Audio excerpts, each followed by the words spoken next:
ಲೋಕಸಭಾ ಚುನಾವಣೆಯ ಮೊದಲ ಹಂತದ ಮತದಾನ ಅಂತ್ಯವಾಗಿದ್ದು 20 ರಾಜ್ಯಗಳ 91 ಲೋಕಸಭಾ ಕ್ಷೇತ್ರಗಳಿಗೆ ಇವತ್ತು ಮತದಾನ ನಡೆದಿರೋದು. ಘಟಾನುಘಟಿಗಳು ಸೇರಿ 1279 ಅಭ್ಯರ್ಥಿಗಳ ಅದೃಷ್ಟ ಪರೀಕ್ಷೆ ಇವತ್ತು ನಡೆದಿರೋದು. ಸರತಿ ಸಾಲಲ್ಲಿ ನಿಂತಿರೋರಿಗೆ ಮಾತ್ರ ಅವಕಾಶವನ್ನ ನೀಡಲಾಗಿದೆ ಮತದಾನಕ್ಕೆ. ಘಟಾನುಘಟಿ ಅಭ್ಯರ್ಥಿಗಳು ಸೇರಿ 1279 ಅಭ್ಯರ್ಥಿಗಳ ಅದೃಷ್ಟ ಪರೀಕ್ಷೆ ಇವತ್ತು ನಡೆದಿರೋದು. ಮತದಾನ ಮೊದಲ ಹಂತದಲ್ಲಿ ನಡೆದಿರೋದು. ಇದುವರೆಗೂ ಪಶ್ಚಿಮ ಬಂಗಾಳದಲ್ಲಿ 69%, ಉತ್ತರ ಪ್ರದೇಶದಲ್ಲಿ 59% ಮತದಾನ ಆಗಿದೆ ಅನ್ನುವಂತಹ ಮಾಹಿತಿ. ಲಕ್ಷದ್ವೀಪದಲ್ಲಿ 51%, ಇನ್ನು ನಾಗಾಲ್ಯಾಂಡ್ನಲ್ಲಿ 68%, ಮಣಿಪುರದಲ್ಲಿ 68% ಮತದಾನ ಆಗಿದೆ ಅನ್ನುವಂತಹ ಮಾಹಿತಿ ಲಭ್ಯವಾಗಿದೆ. ಸರತಿ ಸಾಲಲ್ಲಿ ನಿಂತಿರೋರಿಗೆ ಮಾತ್ರ ಮತದಾನಕ್ಕೆ ಅವಕಾಶವನ್ನ ಮಾಡಿಕೊಡಲಾಗಿರುವುದು. ಮೊದಲ ಹಂತದ ಮತದಾನ ಅಂತ್ಯವಾಗಿದ್ದು ಆಂಧ್ರದಲ್ಲಿ 25 ಲೋಕಸಭಾ 175 ವಿಧಾನಸಭಾ ಕ್ಷೇತ್ರಗಳಿಗೆ ಮತದಾನ ನಡೆದಿದೆ. ಮೊದಲ ಹಂತದ ಚುನಾವಣಾ ಅಗ್ನಿ ಪರೀಕ್ಷೆ ಇವತ್ತು ಈಗ ಮುಕ್ತಾಯ ಆಗಿರೋದು. ಆಂಧ್ರ ಪ್ರದೇಶದಲ್ಲಿ ಮಾತ್ರ ಹಿಂಸಾಚಾರ ನಡೆದಿದ್ದು ಹಿಂಸಾಚಾರಕ್ಕೆ 3 ಬಲಿಯಾಗಿದ್ದಾರೆ. ಆಂಧ್ರದ ಹಲವು ಜಿಲ್ಲೆಗಳಲ್ಲಿ ಟಿಡಿಪಿ ಮತ್ತೆ ವೈಎಸ್ಆರ್ ಕಾಂಗ್ರೆಸ್ ನಡುವೆ ಘರ್ಷಣೆ ನಡೆದಿರೋದು. ಛತ್ತೀಸ್ಗಢದ ನಕ್ಸಲ್ ಪ್ರಾಬಲ್ಯದ ಕ್ಷೇತ್ರಗಳಲ್ಲೂ ಕೂಡ ಮತದಾನ ಆಗಿರೋದು. ಛತ್ತೀಸ್ಗಢದ ಹಲವು ಪ್ರದೇಶಗಳಲ್ಲಿ ನಕ್ಸಲ್ ದಾಳಿ ಕೂಡ ನಡೆದಿದೆ. ಇನ್ನು ಜಮ್ಮು ಕಾಶ್ಮೀರದಿಂದ ಆಂಧ್ರದವರೆಗೂ ಕೂಡ ಇವಿಎಂನಲ್ಲಿ ದೋಷದ ದೂರು ಕೇಳಿ ಬಂದಿದ್ದು ಮೊದಲ ಹಂತದ 91 ಕ್ಷೇತ್ರಗಳಲ್ಲಿ ಮೇಲುಗೈ ಸಾಧಿಸಿರೋರು ಯಾರು? ಕಳೆದ ಬಾರಿ 91 ಕ್ಷೇತ್ರಗಳ ಪೈಕಿ 37 ಕ್ಷೇತ್ರಗಳಲ್ಲಿ ಎನ್ಡಿಎ ಗೆಲುವು ಸಾಧಿಸಿತ್ತು. ಯುಪಿಎ ಕೇವಲ 8 ಕ್ಷೇತ್ರಗಳಲ್ಲಿ ಮಾತ್ರ ಗೆಲುವು ಸಾಧಿಸಿತ್ತು. ಈ ಬಾರಿ 91 ಕ್ಷೇತ್ರಗಳ ಫಲಿತಾಂಶದ ಬಗ್ಗೆ ಈಗ ತೀವ್ರ ಕುತೂಹಲ ಕೆರಳಿದೆ.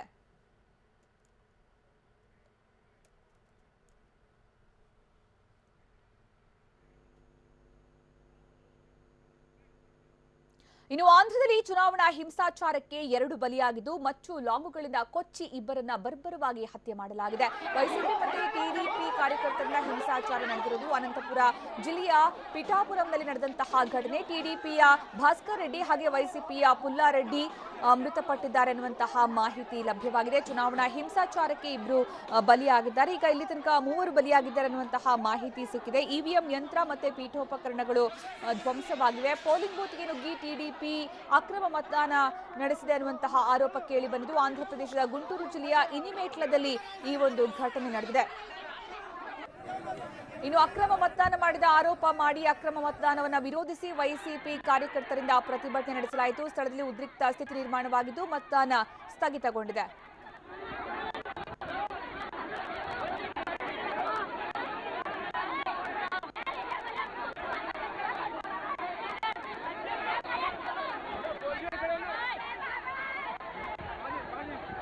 ಇದು ಆಂಧ್ರದ ರಾಜ್ಯಪಾಳ್ಯಂನಲ್ಲಿ ನಡೀತಿರುವಂತಹ ಘಟನೆಯ ದೃಶ್ಯ. ಅಲ್ಲಿ ಯಾವ ರೀತಿಯ ಉದ್ರಿಕ್ತ ಪರಿಸ್ಥಿತಿ ನಿರ್ಮಾಣ ಆಗಿತ್ತು ರಾಜ್ಯಪಾಳ್ಯಂನಲ್ಲಿ ಅನ್ನುವಂತಹ ವಿಚಾರವಾಗಿ ಟಿಡಿಪಿ ಮತ್ತೆ ವೈಸಿಪಿ ಕಾರ್ಯಕರ್ತರ ಮಧ್ಯೆ ಮಾರಾಮಾರಿ ನಡೆದಂತಹ ಘಟನೆ. ವೈಎಸ್ಆರ್ ಕಾಂಗ್ರೆಸ್ ಮತ್ತೆ ಟಿಡಿಪಿ ನಡುವೆ ಮಾರಾಮಾರಿ ನಡೆದಿರುವಂತಹ ದೃಶ್ಯ ಇದು. ಆಂಧ್ರ ಪ್ರದೇಶದಾದ್ಯಂತ ರಕ್ತ ರಾಜಕೀಯ ಇವತ್ತು ಕಂಡು ಬಂದಿರುವುದು. ಚುನಾವಣಾ ಹಿಂಸಾಚಾರದಲ್ಲಿ 2 ಬಲಿಯಾಗಿದ್ದಾರೆ. ಇನ್ನೊಂದು ಕಡೆ ಈಗ ಗುಂಟೂರಿನ ದೃಶ್ಯವನ್ನು ನಾವೀಗ ನೋಡ್ತಾ ಇದ್ದೀವಿ. ಗುಂಟೂರಲ್ಲಿ ಯಾವ ರೀತಿ ಹಿಂಸಾಚಾರ ಭುಗಿಲೆದ್ದಿದೆ ಅನ್ನುವಂತಹ ವಿಚಾರ.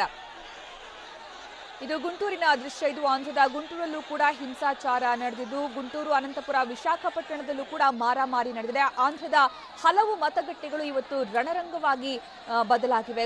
ಆಂಧ್ರದ ಗುಂಟೂರಿನ ದೃಶ್ಯ ನಾವೀಗ ನೋಡ್ತಾ ಇದ್ದೀವಿ. ವೈಎಸ್ಆರ್ ಕಾಂಗ್ರೆಸ್ ಮತ್ತೆ ಟಿಡಿಪಿ ನಡುವೆ ನಡೆದಂತಹ ಘರ್ಷಣೆ ಇದು. ಆಂಧ್ರ ಪ್ರದೇಶದಾದ್ಯಂತ ಇವತ್ತು ರಕ್ತ ರಾಜಕೀಯವೇ ಮೇಲುಗೈ ಸಾಧಿಸಿರೋದು. ಯಾಕಂದ್ರೆ ಚುನಾವಣೆ ಮತದಾನ ಅನ್ನೋದನ್ನ ಹೊರತುಪಡಿಸಿ ಅಲ್ಲಿ ಗುಂಪು ಘರ್ಷಣೆ ಆಯಿತು, ಹಿಂಸಾಚಾರ ಆಯಿತು, 3 ಜನ ಪ್ರಾಣವನ್ನ ಕಳ್ಕೊಳ್ಬೇಕಾಯಿತು. ಒಟ್ಟಾರೆ ಈ ಎಲೆಕ್ಷನ್ ರಕ್ತ ಚರಿತ್ರೆಯಾಗಿ ಇತಿಹಾಸದ ಪುಟ ಸೇರಿಕೊಂಡಿದೆ.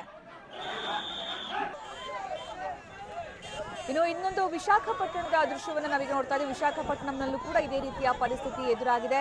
ವಿಶಾಖಪಟ್ಟಣಂನಲ್ಲೂ ಕೂಡ ಮತದಾನ ಹಿಂಸಾಚಾರಕ್ಕೆ ತಿರುಗಿರೋದು. ಆಂಧ್ರದಲ್ಲಿ ಎಲೆಕ್ಷನ್ ಯಾವ ರೀತಿಯ ಕಾವು ಪಡ್ಕೊಂಡಿದೆ ಅನ್ನೋದಕ್ಕೆ ಇದೇ ಉದಾಹರಣೆ. ಆಂಧ್ರದ ವಿಶಾಖಪಟ್ಟಣಂನಲ್ಲೂ ಕೂಡ ಮತದಾನಕ್ಕೆ ಬಂದಿದಂತಹ ಸಂದರ್ಭದಲ್ಲಿ ಕಾರ್ಯಕರ್ತರ ನಡುವಿನ ಮಾತಿನ ಚಕಮಕಿ ಹಿಂಸಾಚಾರಕ್ಕೆ ತಿರುಗಿತು. ಅಲ್ಲಿದ್ದಂತಹ ಪೀಠೋಪಕರಣಗಳೆಲ್ಲವೂ ಕೂಡ ಧ್ವಂಸವಾಗಿ ಹೋಗಿದೆ. ಒಟ್ಟಾರೆ ಆಂಧ್ರದಲ್ಲಿ ಇಲ್ಲಿ ತನಕ ಹಿಂಸಾಚಾರಕ್ಕೆ 3 ಬಲಿಯಾಗಿದ್ದಾರೆ. ವೈಸಿಪಿ ಮತ್ತು ಟಿಡಿಪಿ ಕಾರ್ಯಕರ್ತರ ಮಧ್ಯೆ ಪರಸ್ಪರ ಘರ್ಷಣೆ ನಡೆದಿರೋದು. ಆಂಧ್ರಪ್ರದೇಶದ ಹಲವು ಕಡೆಯಲ್ಲಿ ಈ ಒಂದು ಘರ್ಷಣೆ ನಡೆದಿದೆ. ಇನ್ನೊಂದು ಕಡೆ ಗೋದಾವರಿಯಲ್ಲೂ ಕೂಡ ಇದೇ ರೀತಿಯ ಪರಿಸ್ಥಿತಿ ಎದುರಾಗಿದೆ. ಗೋದಾವರಿಯಲ್ಲೂ ಕೂಡ ಎರಡು ಗುಂಪುಗಳ ಮಧ್ಯೆ ಮಾರಾಮಾರಿ ನಡೆದಿರುವುದು, ಎರಡು ಪಕ್ಷಗಳ ಕಾರ್ಯಕರ್ತರ ನಡುವೆ ಪಶ್ಚಿಮ ಗೋದಾವರಿಯಲ್ಲಿ ಮಾರಾಮಾರಿ ನಡೆದಿರುವಂತಹ ದೃಶ್ಯ ನಾವೀಗ ನೋಡ್ತಾ ಇದ್ದೇವೆ. ಹೀಗಾಗಿ ಸ್ಥಳದಲ್ಲಿ ಕೆಲ ಕಾಲ ಉದ್ರಿಕ್ತ ಪರಿಸ್ಥಿತಿ ನಿರ್ಮಾಣ ಆಗಿದೆ. ಇನ್ನು ಸ್ಥಳದಲ್ಲಿ ಪರಿಸ್ಥಿತಿಯನ್ನು ತಿಳಿಗೊಳಿಸೋದಕ್ಕೆ ಪೊಲೀಸರು ಕೂಡ ಹರಸಾಹಸ ಪಟ್ಟರು, ಆದರೂ ಕೂಡ ತಕ್ಷಣಕ್ಕೆ ಯಾವುದು ಕೂಡ ಕಂಟ್ರೋಲ್ಗೆ ಬರಲಿಲ್ಲ. ಒಟ್ಟಾರೆ ಆಂಧ್ರದಲ್ಲಿ ಇವತ್ತಿನ ಎಲೆಕ್ಷನ್ ಏನಿದೆ, ಮೊದಲ ಹಂತದ ಮತದಾನ ಆಂಧ್ರದಲ್ಲಿ ನಡೆಯಿತು. ಇವತ್ತು ಸಂಪೂರ್ಣವಾಗಿ ರಕ್ತಸಿಕ್ತ ಅಧ್ಯಾಯವನ್ನೇ ಬರೆದಿದೆ ಈ ಒಂದು ಎಲೆಕ್ಷನ್ ಅಂತಾನೆ ಹೇಳಬೇಕು. ಯಾಕಂದ್ರೆ ಪಶ್ಚಿಮ ಗೋದಾವರಿ, ಗುಂಟೂರು, ವಿಶಾಖಪಟ್ಟಣಂ ಸೇರಿದಂತೆ ಹಲವು ಕಡೆಗಳಲ್ಲಿ ಇದೇ ರೀತಿ ರಾಜಪಾಳ್ಯಂನಲ್ಲೂ ಕೂಡ ಹಿಂಸಾಚಾರ ಭುಗಿಲಿದ್ದು ಈಗಾಗಲೇ ಆಂಧ್ರ ಪ್ರದೇಶದಲ್ಲಿ 3 ಬಲಿಯಾಗಿದ್ದಾರೆ.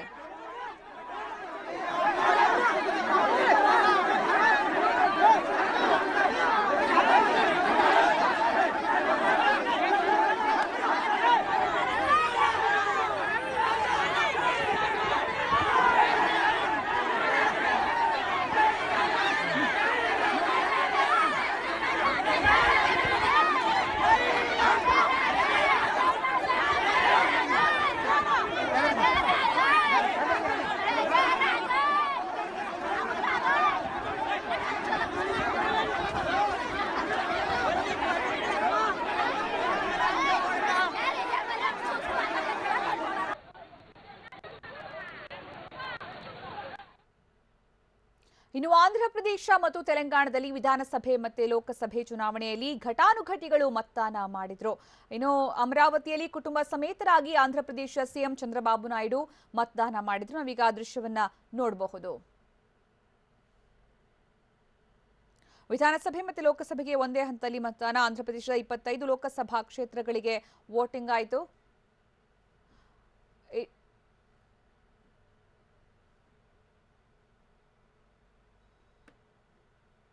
ಇನ್ನು ಕವಿತಾ, ಅಲ್ಲು ಅರ್ಜುನ್, ರಾಮಚರಣ್, ಚಿರಂಜೀವಿ ಕೂಡ ಮತದಾನ ಮಾಡಿದ್ರು. ಆಂಧ್ರ ತೆಲಂಗಾಣದಲ್ಲಿ ಘಟಾನುಘಟಿಗಳು ವೋಟಿಂಗ್ ಮಾಡಿರುವಂತಹ ದೃಶ್ಯ. ಆಂಧ್ರದ ಪುಲಿವೆಂದುಲದಲ್ಲಿ ವೈಎಸ್ಆರ್ ಕಾಂಗ್ರೆಸ್ ಮುಖ್ಯಸ್ಥ ಜಗನ್ಮೋಹನ್ ರೆಡ್ಡಿ ಮತ್ತೆ ದಿವಂಗತ ವೈಎಸ್ ರಾಜಶೇಖರ ರೆಡ್ಡಿ ಅವರ ಪತ್ನಿ ವಿಜಯಮ್ಮ ಅವರು ಕೂಡ ಮತದಾನ ನಡೆಸಿದ್ರು. ಇನ್ನು ಕವಿತಾ, ಅಲ್ಲು ಅರ್ಜುನ್, ರಾಮಚರಣ್, ಚಿರಂಜೀವಿ ಕೂಡ ಮತದಾನ ಮಾಡಿದ್ರು.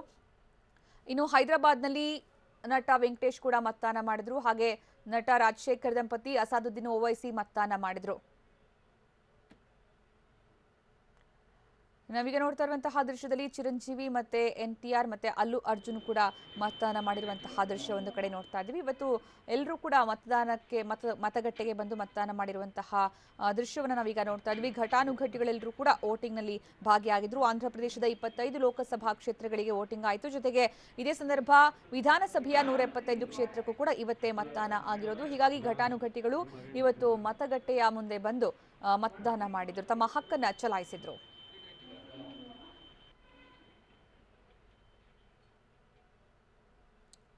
ಈ ಬಗ್ಗೆ ಹೆಚ್ಚಿನ ಮಾಹಿತಿ ನೀಡೋದಕ್ಕೆ ನಮ್ಮ ಪ್ರತಿನಿಧಿ ಚಂದ್ರಮೋಹನ್ ಈಗ ನಮ್ಮ ಜೊತೆಗೆ ನೇರ ಸಂಪರ್ಕದಲ್ಲಿದ್ದಾರೆ. ಚಂದ್ರಮೋಹನ್, ಆಂಧ್ರ ಪ್ರದೇಶದಲ್ಲಿ ಇವತ್ತು ನಡೆದಂತಹ ಚುನಾವಣೆ ರಕ್ತ ಚರಿತ್ರೆಯಾಗಿ ಬದಲಾಗಿದೆ. ಸಾಕಷ್ಟು ಹಿಂಸಾಚಾರ ಆಯಿತು. ಇದರ ನಡುವೆಯೂ ಕೂಡ ಮತದಾನ ನಡೆದಿದೆ. ಎಷ್ಟು % ಮತದಾನ ಆಗಿದೆ ಮತ್ತೆ ಯಾವ ರೀತಿಯ ಪ್ರತಿಕ್ರಿಯೆ ವ್ಯಕ್ತವಾಯಿತು ಮತದಾರರಿಂದ?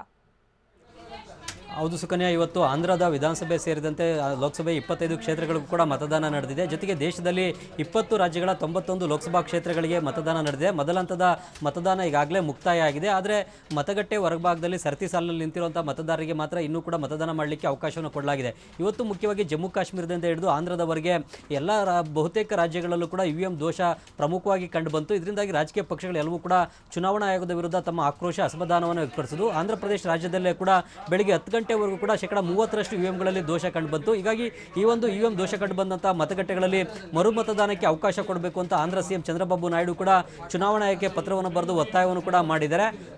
ಕೆಲವೊಂದು ಮತಗಟ್ಟೆಗಳಲ್ಲಿ ದೋಷ ಕಂಡುಬಂದಂತಹ EVMಗಳನ್ನು ಬದಲಾವಣೆಯನ್ನು ಕೂಡ ಮಾಡಲಾಗಿದೆ. ಜಮ್ಮು ಕಾಶ್ಮೀರದ ಪೂಂಚ್ನಲ್ಲಿ ಮತಗಟ್ಟೆಯಲ್ಲಿ ಕಾಂಗ್ರೆಸ್ನ ಬಟನೆ ವರ್ಕ್ ಆಗ್ತಾ ಇಲ್ಲ ಅನ್ನೋ ಒಂದು ಆರೋಪ ಕೂಡ ಕೇಳಿಬಂದಿತ್ತು. ಬಳಿಕ ಆ ಒಂದು EVM ಅನ್ನು ಕೂಡ ಬದಲಾವಣೆಯನ್ನು ಮಾಡಲಾಗಿದೆ.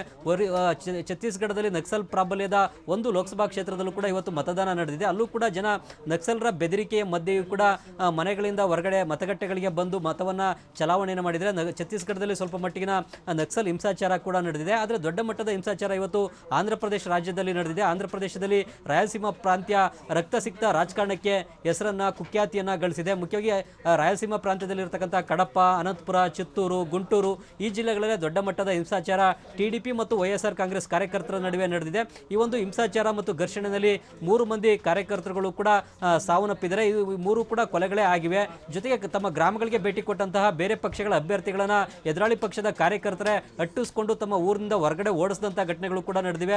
ಇವಿಎಂ ಮೆಷಿನ್ಗಳನ್ನೇ ನೆಲಕ್ಕೆ ಎಸೆದು ಸಂಪೂರ್ಣವಾಗಿ ಡ್ಯಾಮೇಜ್ ಮಾಡಿರ್ತಕ್ಕಂತಹ ಘಟನೆಗಳು ಕೂಡ ಆಂಧ್ರ ಪ್ರದೇಶದಲ್ಲಿ ನಡೆದಿವೆ. ಇದರ ವಿರುದ್ಧ ಈಗ ಕೇಸ್ ಕೂಡ ದಾಖಲಾಗಿದೆ.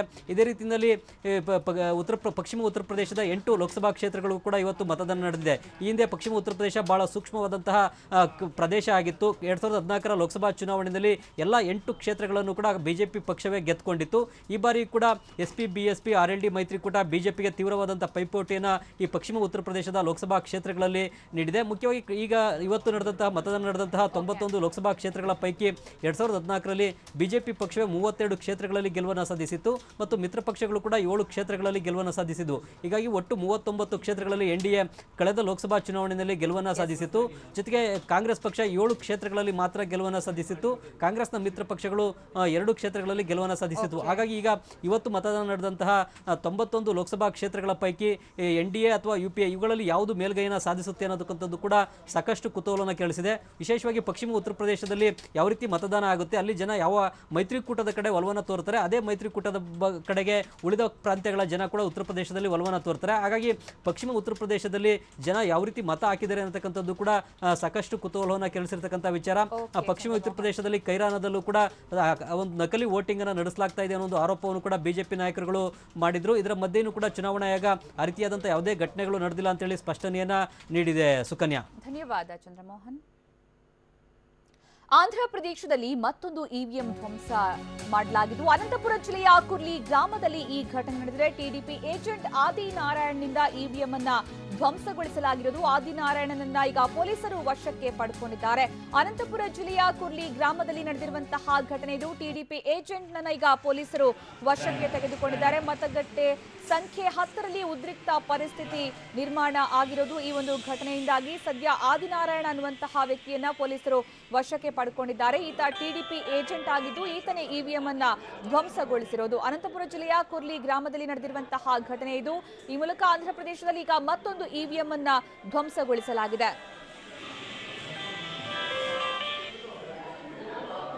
ಆಂಧ್ರ ಪ್ರದೇಶದಲ್ಲಿ ಈಗ ಮತ್ತೊಂದು ಇವಿಎಂ ಅನ್ನ ಧ್ವಂಸಗೊಳಿಸಲಾಗಿರುವುದು. ಅನಂತಪುರ ಜಿಲ್ಲೆಯ ಕುರ್ಲಿ ಗ್ರಾಮದಲ್ಲಿ ಈ ಘಟನೆ ನಡೆದಿದ್ದು ಟಿಡಿಪಿ ಏಜೆಂಟ್ ಆದಿನಾರಾಯಣ್ ಇವಿಎಂ ಅನ್ನ ಧ್ವಂಸಗೊಳಿಸಿರುವುದು. ಆದಿನಾರಾಯಣನನ್ನ ಈಗ ಪೊಲೀಸರು ವಶಕ್ಕೆ ಪಡೆದುಕೊಂಡಿದ್ದಾರೆ.